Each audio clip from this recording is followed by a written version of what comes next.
Sveiki, mėlieji!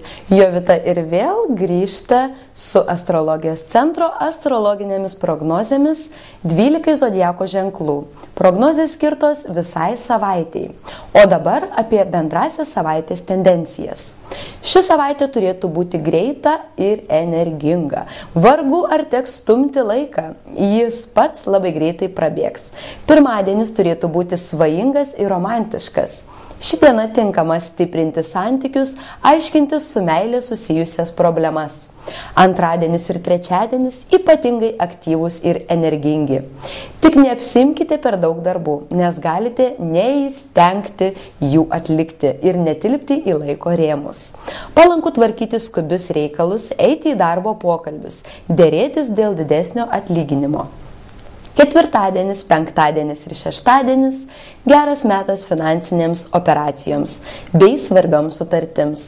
Vertėtų pasisaugoti ugnies ir vandens.